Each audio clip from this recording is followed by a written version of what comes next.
Makoto Shinkai continues to make some of the most visual appealing anime in this modern generation. His latest film, Your Name, releases this summer. From the trailers, it looks like it will go back to what Shinkai does best, that is, down-to-earth romance stories. Both of his films, 5 centimeters per second and Garden of Words, don't have the most happiest of endings. That is what makes his films a bit different from the typical romance stories of today. He is able to go a different route and tell his stories as if they were real life. They always have some sort of theme they are trying to get across. I will admit though that he doesn't always succeed at everything in his movies.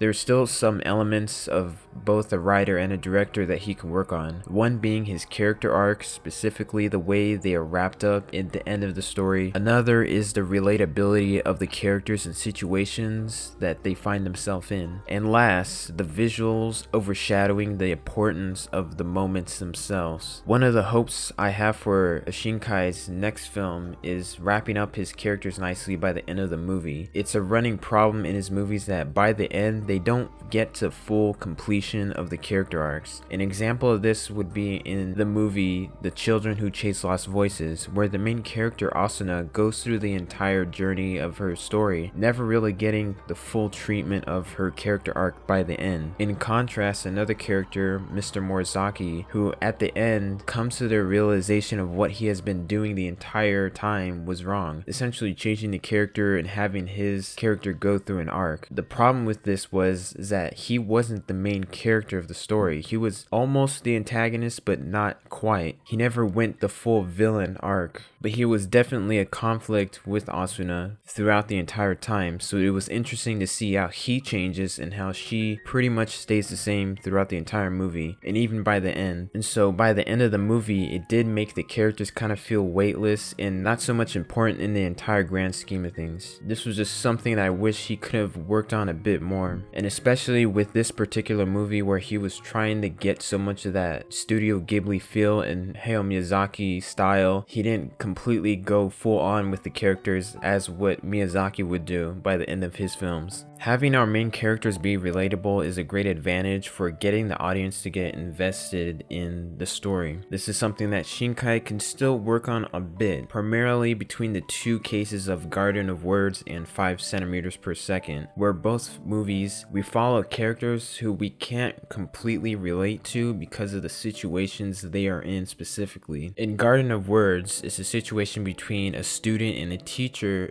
beginning to develop a relationship over the course of time without really knowing it, and when the trouble begins to happen is when they do realize that they are student and teacher, when the things and the problems start to come about. It's definitely a different approach, but the problem with it is that it's not completely relatable to the average person who would watch this. And I think that's why many people were kind of turned off by the story, because on the outlook and looking at the situation, we can't really relate to these characters. And the problem is that the characters were so tightly intertwined with the story, so many people weren't able to grasp much of that. Another similar problem is in 5 centimeters per second, where it's the opposite direction, where for the most part, the characters that we are following are too young for us to really understand, which is weird to say, but the point of the story and the age of the characters are much younger than what it would have made more sense if they were older, particularly in the first part of the short story compilation, where the characters are much younger than what the audience can really relate to, other than look at this and say, oh, it's cute, more than really getting invested in the story. Unlike the second half, where it more focuses more on, I think, junior high level, but even then it wouldn't have worked more effectively if it was set in a high school setting where stakes were a bit more high, especially with the theme of the movie, where trying to figure out what exactly to do with his life in terms of the future and his goals and career. The last thing Shinkai definitely needs to work on is not letting the visuals overshadow the importance of the moments and the story itself. This was something that you can really look at and notice in Guardian of Words, especially many of the scenes where they would stop the movie just to focus on the visuals. And of course, the visuals look fantastic, especially for any anime film. But when you do this, if you begin to underwhelm the audience by having so many great visuals and they don't feel like the story is all that important other than you're just trying to show off your skill. And now that Shinkai is definitely known for being so good with his visuals, we can now, I would hope, see him focus on the story aspects to make sure that his stories and